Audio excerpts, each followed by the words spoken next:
দুদিনে তোরে আর ভালোবাসা দুদিনের করে এ ভাই সকল কিছু ভুলে যায় ও বাবা বিহা হবার পরে পরে ভাই ভালোবাসা দুদিনের করে ভালোবাসা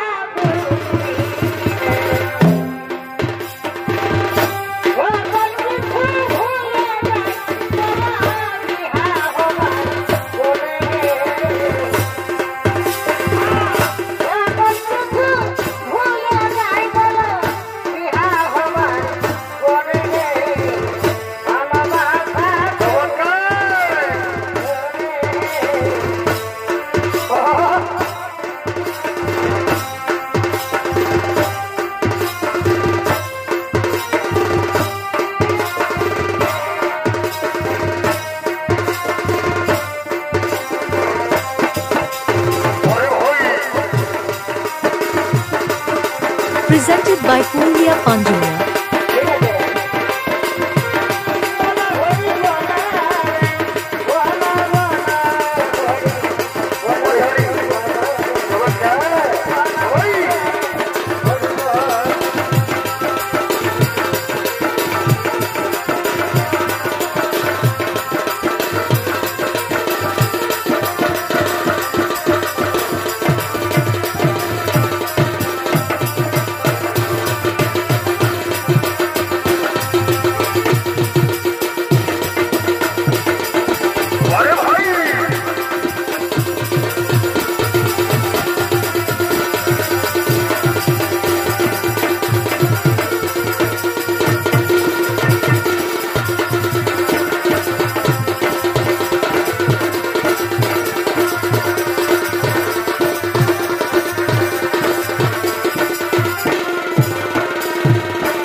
শৃঙ্খলা বজায় রেখে ধৈর্য সহকারে বসে যান।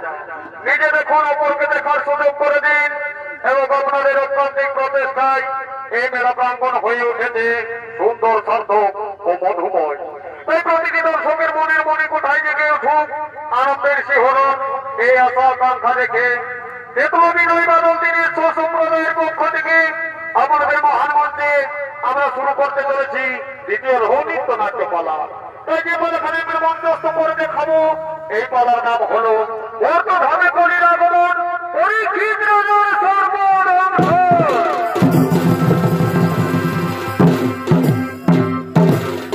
তাই মাননীয় দর্শক মন্ডলী, এদিকে কুরুক্ষেত্র যুদ্ধ 18 দিনের হয়েছিল। সেই কুরুক্ষেত্র যুদ্ধ পরিসমাপ্তিকালে পাণ্ডবগণ তাদের পুত্র অভিমন্যুর পুত্র পরীক্ষিতকে রাজ্য ভার দিয়ে তারা কেদারনাথ পর্বতে চলে গেলেন। এদিকে একদিন দৈবযোগে ঘটে অঘটন। এদিকে অশ্বত্থামা কৌরবদের নির্দেশে ব্রহ্মশির বাণ মেরেছিলেন উত্তরার মাতৃগর্ভে। উত্তরা সেই বাণের তীর সহ্য না করতে পেরে চিৎকার করে বলে, ওগো কে কোথায় আছো? আমার গর্ভের শিশু সন্তানকে রক্ষা করো। কে যেন আমার গর্ভের শিশু সন্তানকে হত্যা করতে চলেছে। এমন সময় তার কাছে নররূপী নারায়ণ সাড়া দিয়েছিলেন। তার মাতৃগর্ভে প্রবেশ করে শিশু সন্তান পরীক্ষিতকে রক্ষা করেছিলেন। তাই হে মহামান্য দর্শক মন্ডলী, যে ব্রহ্মশির বাণ নিমেষের মধ্যে জলবায়ু পাহাড় পর্বত সমস্ত পৃথিবীকে ধ্বংস করে দিতে পারে, সেই বাণের হাত থেকে রক্ষা পেয়ে কিভাবে পরীক্ষিতের সামান্য সর্পের আঘাতে মৃত্যু হতে পারে তা আমরা মৃত্যু মাধ্যমে তা তুলে ধরতে চলেছি। তাই পালার মাধ্যমে কোনো নাচে গানে ঝাঁপে তালে ভুল ত্রুটি হয়ে থাকলে আপনারা নিজ গণে করিবেন মার্জন। শুরু করতে চলেছি হরধর সহিত রচিত হরিবীর সিং সরকার নির্দেশিত এবছরের পালা। পালার নাম পর্তেকালের আগমন পরীক্ষিত রাজার সর্বরঙ্গ।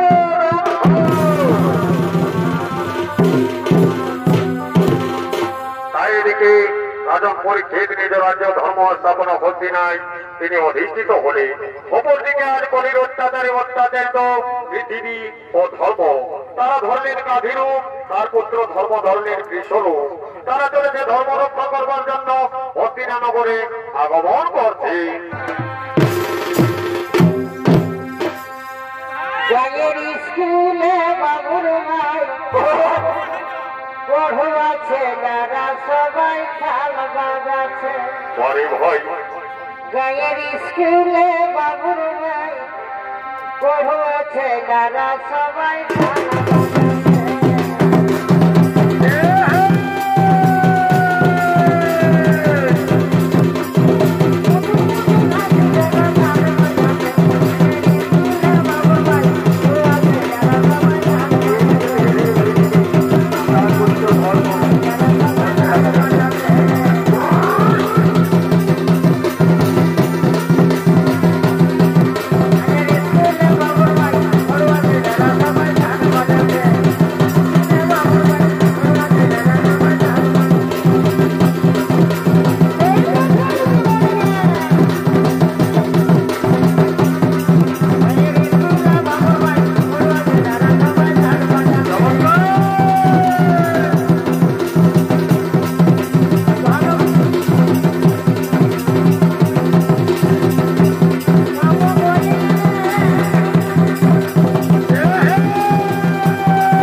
ওরে বাবা ধর্ম তা বললে কি হবে বাবা?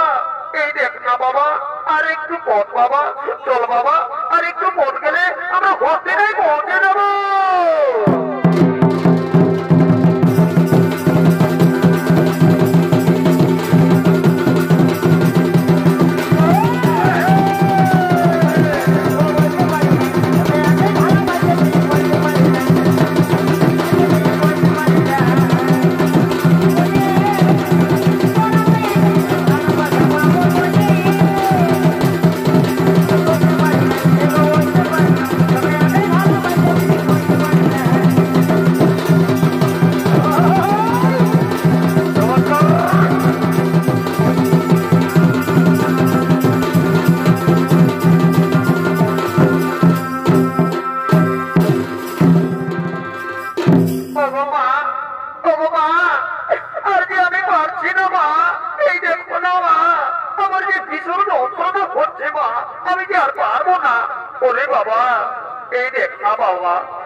ওরে বাবা, আমরা বলি কি চল রাজার জন্য আমরা এখানে প্রতীক্ষা করব, রাজা এক্ষুনি আমাদের উদ্ধার করবে।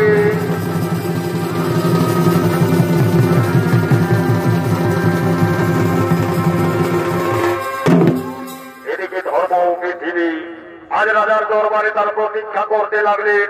ওদিকে রাজন পরীক্ষিত নিজ রাজ্য পরিক্রমা করার জন্য আগমন করছে।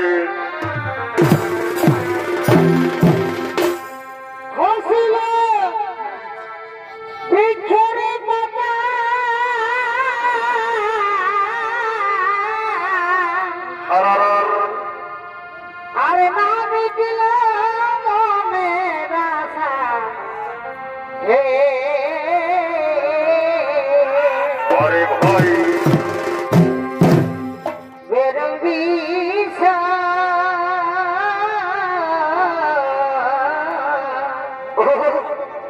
বেরঙ্গি খায়ে আমি মরব পরে ভাই সাধনা গমি দিল তোমার আশা পূরণ নাই হল।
আমরা এসেছি এই জন্য তোমার দরবারে, আমরা এসেছি তোমার দরবারে আমাদের ধর্ম রক্ষা করবার জন্য। একই গোমাতা, আমি সমাজে একটু রাজন হয়ে এই দোকানে আপনাদের ধর্ম রক্ষা করতে পারি। হে রাজন, আমরা তো জানি আপনি একজন ধার্মিক রাজন, আপনার ধর্ম রক্ষা করা আপনার কর্ম, তাই আমাদের ধর্ম রক্ষা করো। হে গোমাতা, আমি তুমি শুনলাম মাতা, একই আশ্চর্য। ওই দেখো মা, আপনার পুত্র বৃষ, সে তো ছিল 4 চরণ, কিন্তু তার তারপর গেল কোথায়? শোনো রাজন, শুনবেন তার পূর্বের বিবরণ। তখন শোনো রাজন, আমার পুত্রের ছিল 4 চরণ, আর ওই দেখো বৃষরূপী আমার পুত্র, সে হলো ধর্ম, তার ছিল 4 চরণ। সত্য যুগে মানুষ যার যোগ্য উপাসনা করত, কিন্তু তা বর্তমানে ভুলে যে মানুষ মজে যেতে নিজ করবে। সেখানে আমার পুত্রের এক কর্মপথ ভেঙে যায়, সাথে সাথে আমার পুত্রের ত্রেতা যুগের আগমন ঘটে। ত্রেতা যুগে আমার পুত্রের আরেকটি পথ ভেঙে যায়। এভাবে চলতে চলতে ত্রেতা আসে সাথে, তারপরেই আগমন ঘটে। প্রভু সকলকে আনন্দ প্রেমময় করেছিলেন এ ধরিত্রী বাজার, কিন্তু মানবতা ভুলে যে নিজ ঐশ্বর্য নিজ ভোগ বিলাসে বদ্ধ হয়েছে। সেখানে আমার পুত্রের আরেকটি পথ ভেঙে যায়। অবশিষ্ট পথ নিয়ে সে বহু কষ্টি পৃথিবী বিচরণ করছে। হে রাজন, রক্ষা করো। ওই দেখো আমার পুত্রী যেন শেষ পথটুকু ধর্মপথটুকু ভেঙে দিতে চাইছে। ওই দেখো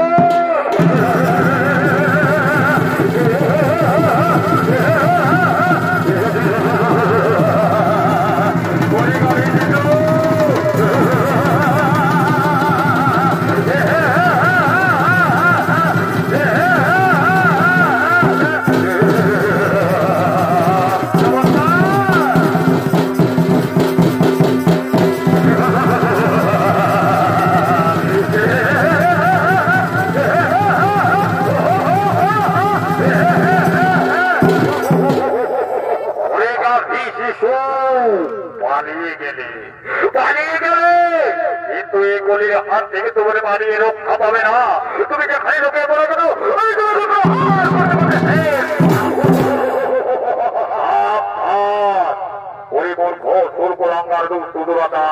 আমার ধর্ম স্থাপনার রাজ্যে করিয়াছ তুমি অধর্মের উপকার। এখান থেকে চলে যাও। তুমি করবাজার কে? তুমি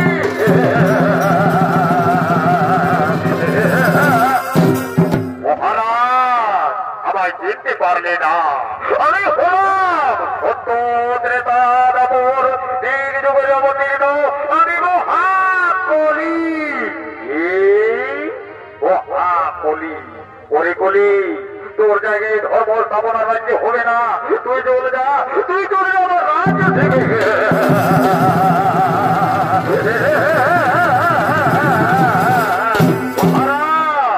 আমি চলে যেতে আসিনি মহারাজ, আমি চলে যেতে আসিনি। আমি চাই আমার রাজ্য ভার, সে চাই যদি না নেবে আমার রাজ্য ভার, তাহলে আমি যুদ্ধ করে তাই হবে। তোমার মনের ইচ্ছা হইবে পূর্ণ। যুদ্ধেই পরীক্ষা হয়ে যাবে।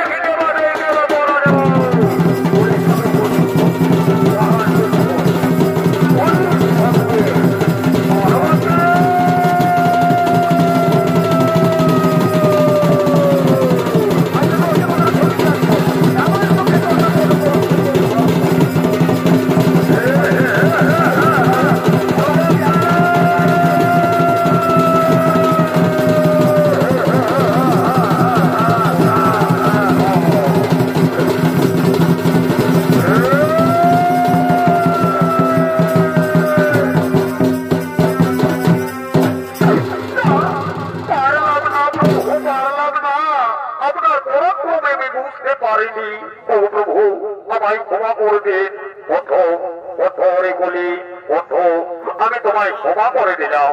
শোনরে বলি, আমার ধর্ম স্থাপনার রাজ্যে যেন কোনোদিন তোমায় না দেখি।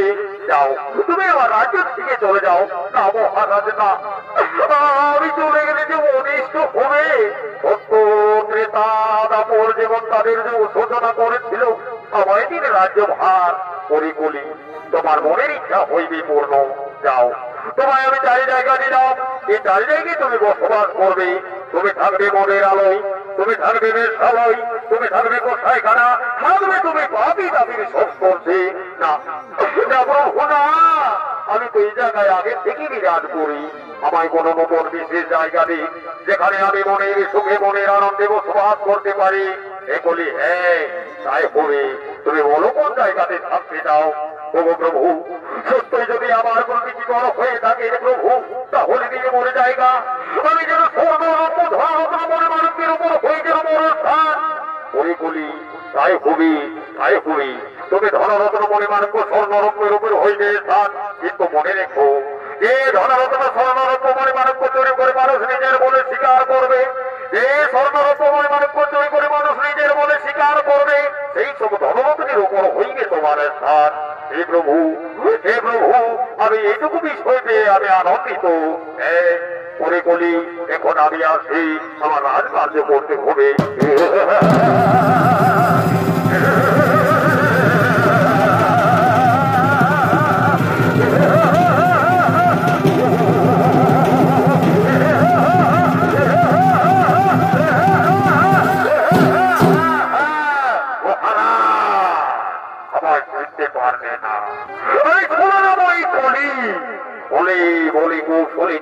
আমার রাজ্য মহান এত যাওয়ার সময় বলে যায় আগত করে দেবো হয়ে ভয়ঙ্কর মানুষ দেবের পদার্থ হয়ে যাবে, চারিদিকে বন্ধ হয়ে যাবে, দেবের পদার্থ অন্ধকার ভরে যাবে, বিরাসিত হয়ে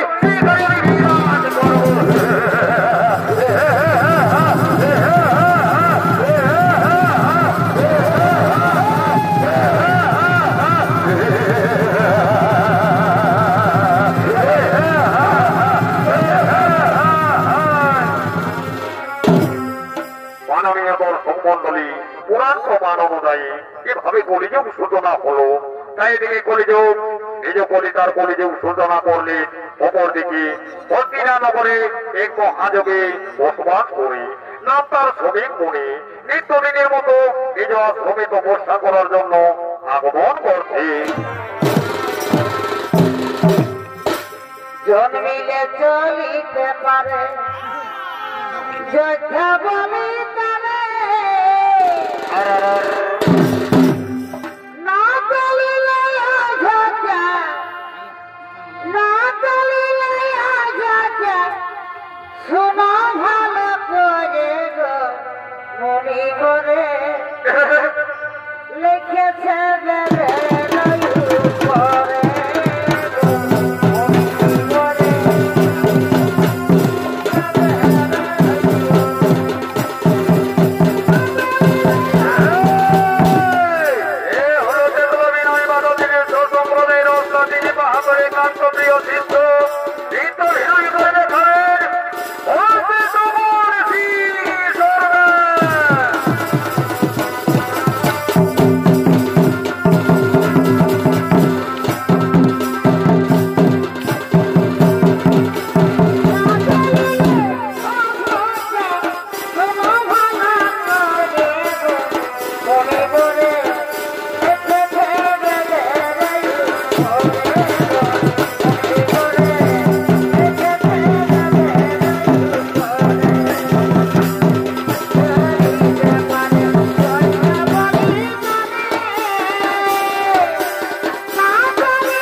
রেখে যাও। তোমরা যদি চিন্তা আনতে যাবে কি করো, তাহলে যে আমার তপস্যায় বিঘ্ন হবে। তোমরা শান্ত হয়ে বসে যাও, আমি তপস্যার গ্রহণ করবো। ও নমো স্বাহা, ওম নমো স্বাহা, ওম নমো। এদিকে শ্রমিক মনে নিজ আশ্রমে নিত্যদিনের মতো ধ্যানে ভগ্ন হলে, অপরদিকে আজ রাজন পরীক্ষিত নিজ রাজ্য পরিক্রমা করার সময় একটি স্বর্ণমকর দেখতে পায়। তাই মাননীয় দর্শক মন্ডলী, সেই স্বর্ণমকর ছিলেন রাজা জরাসিন্ধের। মহাবলী ভীম সেই জরাসিন্ধু রাজাকে বধ করে দ্রৌপদীকে এনে দিয়েছিলেন এই স্বর্ণমকর। তাই রাজন ভাবে তার উত্তর শুনি। তাই রাজা তাপা হরিধান করে সঙ্গে সঙ্গে তার কলির প্রবেশ ঘটে, এবং কলির প্রবেশে মন্দির জ্ঞানহীন এবং হয়েছে বিবেকহীন। তাই আজ মনের আনন্দে সমস্ত সঙ্গে সাথে লয়ে বিজয় করার জন্য গভীর অরণ্যে আগমন করছে।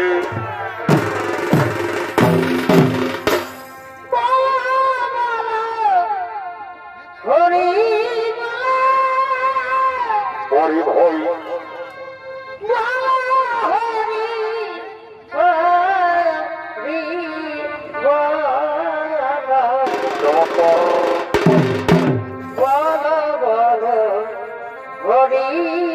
বলো হরি হরি বলো।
আর বিলম্ব নয়। শুনেছি গভীর অরণ্যে নাকি অনেক পুস্তরে মেঘ রয়েছে। হ্যাঁ মহারাজ, হ্যাঁ আমি ঠিকই বলেছে, এই গভীর অরণ্যে অনেক মেঘ রয়েছে। আর বিলম্ব নয়, ওই ভাই মন্ত্রী সেনাপতি সৈন্যগণ, আর বিলম্ব নয়, ওই তো অনেক থেকে হরিণের কণ্ঠস্বর ভেসে আসছে। হ্যাঁ নাও, নিজ নিজ অস্ত্র নিয়ে তৈরি হয়ে নাও, যেন সে হরিণ পালিয়ে যেতে না পারে।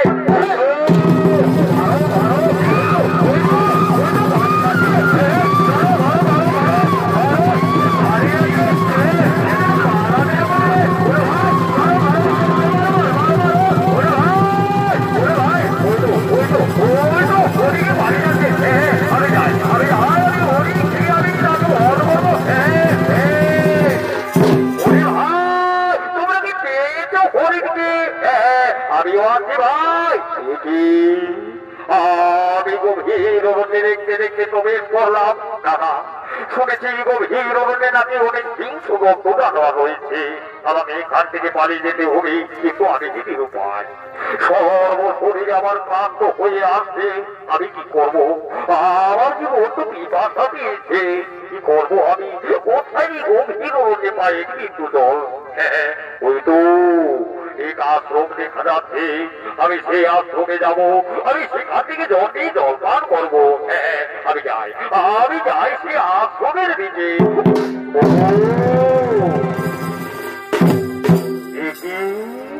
শ্রমিক মুনি মৌনব্রত ধ্যানে মগ্ন, তাহলে কি আমার জলপান করা হবে না? ওগো মনিব, ওগো মনিব, আমার একটু জল দিন, বড্ড পিপাসা পেয়েছে মন। কৃষ্ণায় আমার প্রাণ যায়, আমার একটু জল দিন, আমি জলপান করবো। না, সে তো মৌনব্রত, তাহলে কি আমার কথাতে শিখে রবে না? আমার কি জলপান করা হবে না? ওগো মনিব, ওগো মনিব, কৃপা করে আমায় একটু জল দিন, বড্ড পিপাসা পেয়েছে মন, দিন একটু আমায় জল। না তোমার বললাম আমি, তবু আমার কথাতে কর্ণপাত করলো না। ওরে ওরে ও হোকারে মনি, আমার জীবন প্রকাশ করি, আমার কথা ধরবে না, এই জন্য তুমি বলে ধন্য হবে। হ্যাঁ ওই তো ওখানে মৃত সর্ব পড়ে রয়েছে। হ্যাঁ ওই মৃত সর্ব আমি তোমার মনে নিয়ে পালিয়ে যাবো। যখন তোমার ধ্যান ভঙ্গ হয়ে যাবে, তা দেখে তুমি আকৃতি হয়ে উঠবে। হ্যাঁ আর বিলম্ব নয়, আমি যাই তোমার মনে নিয়ে পালিয়ে যাবো। যখন তোমার ধ্যান ভঙ্গ হয়ে যাবে, তা দেখে তুমি আকৃতি হয়ে উঠবে, তা দেখে তুমি আকৃতি হয়ে উঠবে। হ্যাঁ আমি এই সুযোগে পালিয়ে যাবো। হ্যাঁ আর বিলম্ব নয়, আমি এই সুযোগে পালিয়ে যাবো। এদিকে রাজম পরীক্ষিত সে আজ দিলেন সজল মালা, শ্রমিক মুনির বলে দিয়ে নিজ আশ্রমের দিকে চললেন। অপরদিকে শ্রমিক মুনির পুত্র সিংহী সে তার পূর্বাশ্রম থেকে বিদ্যা শিক্ষা লাভ করে তার পিতার কাছে চলেছে। পিতা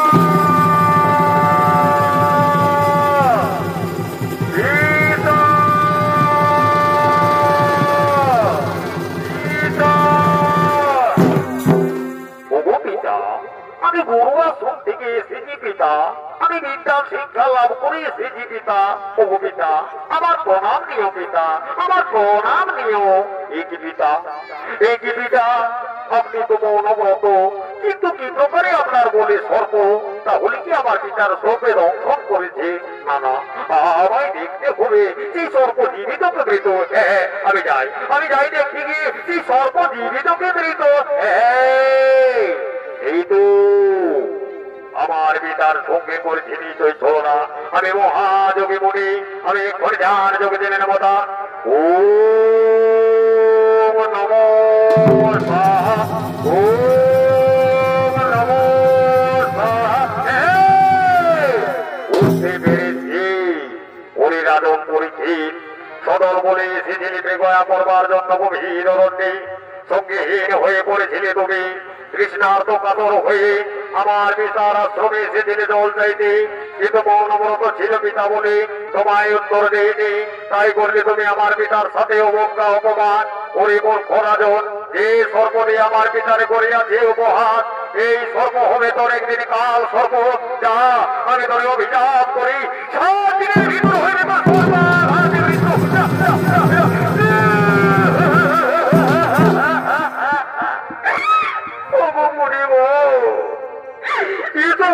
অভিশাপ দিও না। লোক পাপে গুরু দণ্ড, আপনার অভিশাপ ফিরিয়ে দাও, আমাকে মুক্ত করে দাও। বলো শোনো রাজু, পরিবাক্য কোনদিন না হবে লঙ্ঘন, অভিশাপ তোমার ফলবে, এ আমার আশীর্বাদ, এ আমার অভিশাপ। রঘুপতে গুরুদণ্ড ও ঠাকুর কেন দিলে মরে গো, ও ঠাকুর কেন দিলে মরে গো। পরিবর রঘুপতে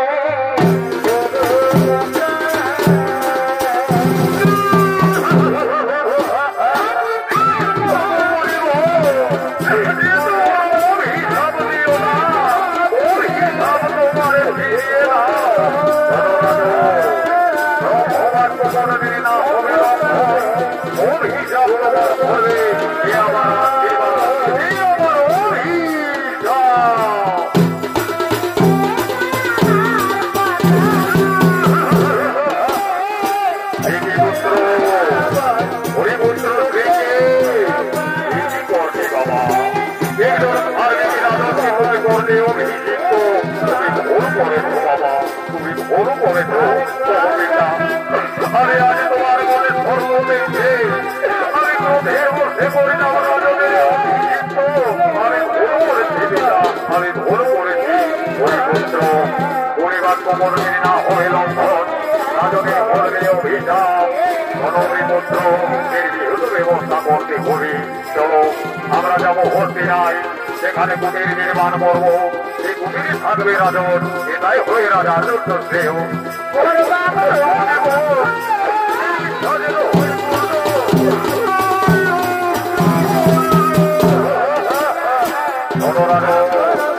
আমরা যাই হস্তি নাই, আমরা কুটির নির্মাণ করতে, আমরা যাই হস্তি নাই, কুটির নির্মাণ করতে।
অভিষিক্ত হয়ে নিজ রাজ্য কুটির নির্মাণ করেছে, তার দিকে অগ্রসর হতে লাগলেন।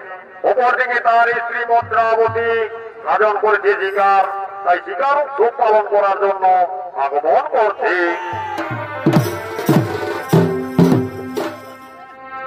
এই পুরুলিয়াই হে পুরুলিয়া এ ভাই কারা লাগাই মাথা খেয়ে আসা, তাই তো ছেলে বুড়ো সবাই গেছে দেখতে। এই পুরুলিয়াই হে পুরুলিয়া এ ভাই কারা লাগাই মাথা খেয়ে আসা, এই মানভূমে কারা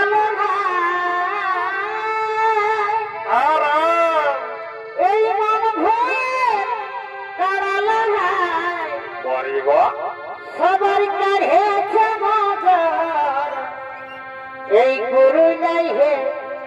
গুরুইয়া কোঠে কোঠে এ ভাই কারা লাগাই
আমরা যাই, আমরা এই কোণে রাজনের জন্য খাবারের ব্যবস্থা করবো।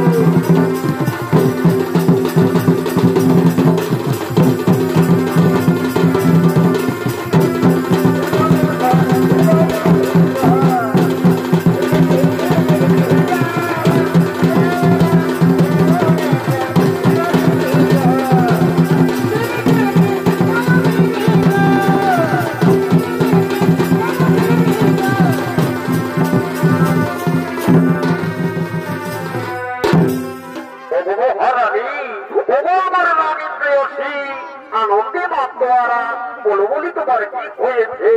হে রাজন, এসেছে সবাই, তুমি এসেছো, আমরা আনন্দে করেছি জিকারুদ্ধ পালন। ওহো, তোমরা করেছো জিকারুদ্ধ পালন এবং আনানি, তাই তো আমারও মনে ধরে আনন্দ।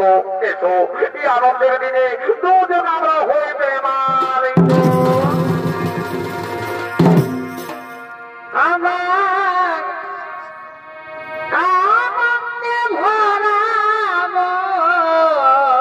আর কি হলো, কি হলো? আমার আনন্দে ভরাবো পরে ভয় হিয়ায়ু থলে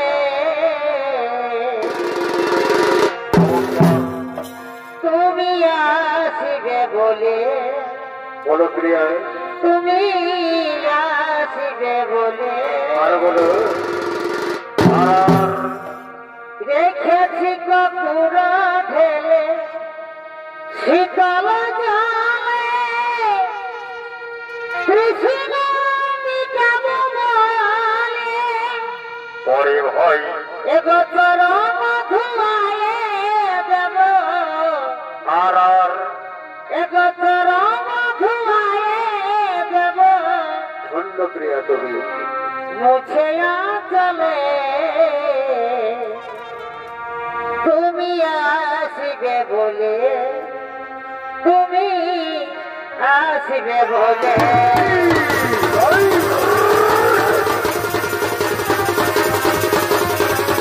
তুমি আসিবে বলে, তুমি আসিবে বলে।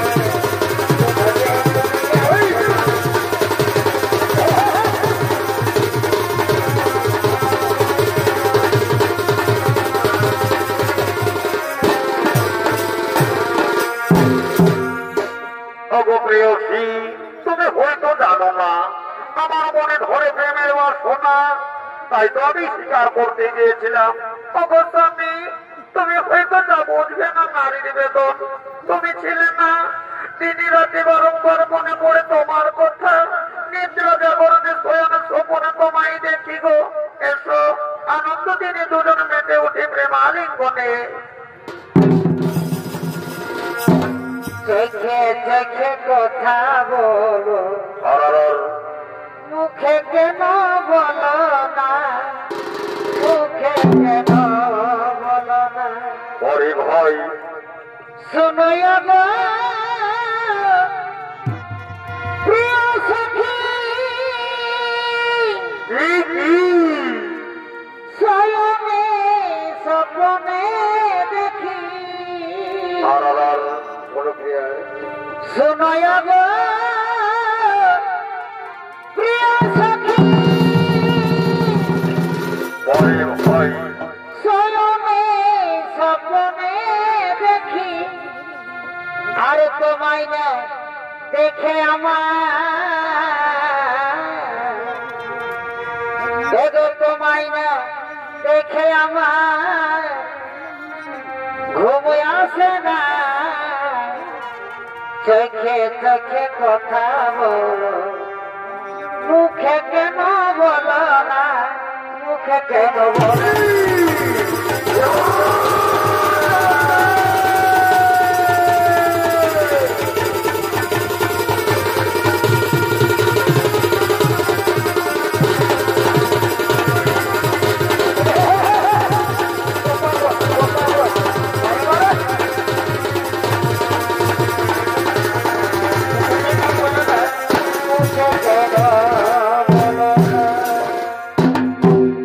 অবস্থা আমি দেখি তুমি ক্লান্ত হয়ে পড়েছি। আমার জন্য একটু তুমি জলের ব্যবস্থা করো। আমি এক্ষুনি যাবো আর তোমার জন্য জল নিয়ে আসবো। আমি যাবো আর এক্ষুনি আসবো। আমি যাবো আর তোমার জন্য নিয়ে আসবো। আসবে তো, আসবে তো।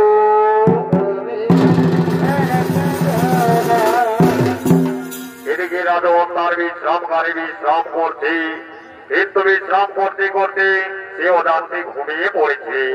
অপরদিকে আজ তক্ষকনাথ বিপ্রবেশী ব্রাহ্মণের রূপ ধারণ করলো। তাই চলেছে হস্তিনা নগরে রাজকে দংশন করার জন্য আজ বিপ্রবেশী ব্রাহ্মণের রূপে। মহারাজের জয় হো, মহারাজের জয় হো, মহারাজের জয় হো। এটি রাজু নিদ্রায় নিদ্রিত। ওগো রাজু, কে দেখো আপনার দ্বারে আমি ব্রাহ্মণ।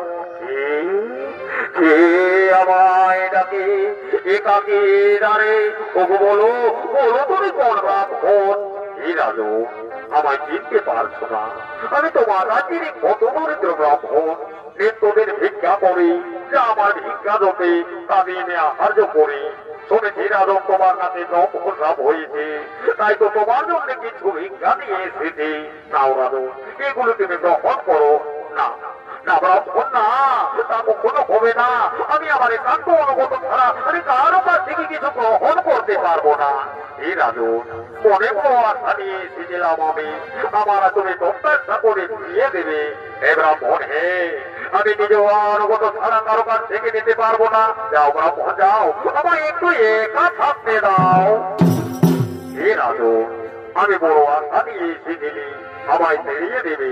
ঠিক আছে রাজন, আমায় তাড়িয়ে দেবে ঠিকই, কিন্তু যাবার সময় আমি একটি কথা তোমায় স্মরণ করে যাই।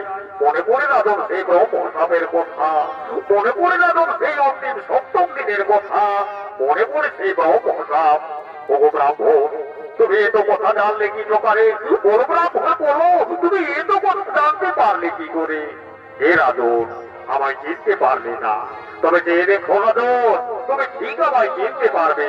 আমি আজ ধরেছি ব্রাহ্মণ রূপ, আমি আজ তোমাকে দংশন করতে এসেছি। আমি মহাতক্ষকনাথ। প্রভু, আপনি আমার দংশন কর্তা। ওগো প্রভু, আমার দ্বারে এসেছো। ওগো প্রভু, আমার ইচ্ছা করিও পূর্ণ, আপনার পূর্ণ রূপ একবার করিও দর্শন। এই রাজন, তোমার মনের ইচ্ছা হইবে পূর্ণ। ওই দেখো আমার তুমি পূর্ণ রূপ করিও দর্শন।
আমার মনের প্রতিজ্ঞা ইচ্ছা পূর্ণ করতে দাও। প্রভু প্রভু, সত্য যদি আমায় করিবেন দংশন, প্রিয় প্রণাম ঠাকুর, আপনার চরণে দিও ঠাই, আমার প্রণাম দিও। আমি সহ্য করতে পারছি না, আমার জ্বালাইতে করে। আমার প্রেয়সী, আমার মন্ত্রাবতী, আমার প্রেয়সী, এসো। আমি আর হইতে পারবো না।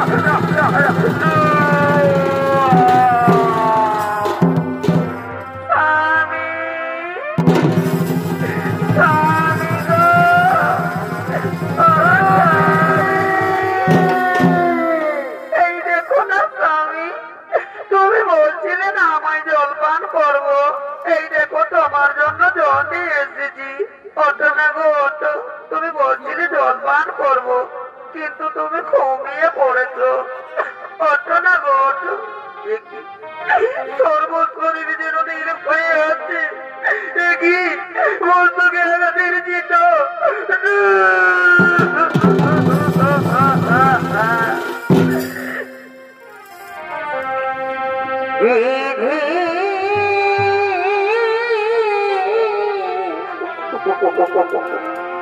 ওরে বিধি এই কি করিবি হাতের শাখা সিঁথির সিঁদুর কেন মুছে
এই কি লেখা শিবিরে কলমে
আমার পিতাকে মহাশ্মশানে সৎকার করতে নিয়ে যেতে হবে।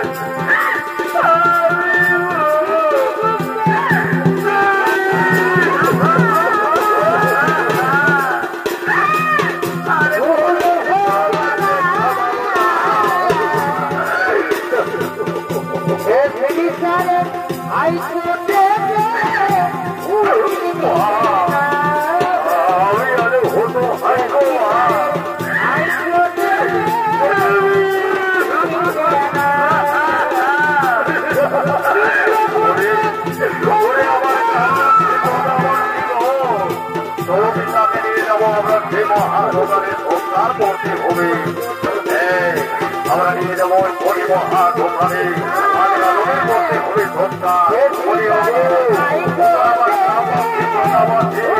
আমার হয়েছে তার মৃত্যু তাকে শ্মশানে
আমার ভক্তিমতী মায়েরা এতক্ষণে অভিনয় মানবের সম্প্রদায়ের পক্ষ থেকে দ্বিতীয় ছবিত্র নাট্য নিবেদন বর্তভাবে গলির আগমন পরীক্ষিত রাজার সর্বপ্রথম সম্পাদকারী করলাম সভাপতি জয় শ্রী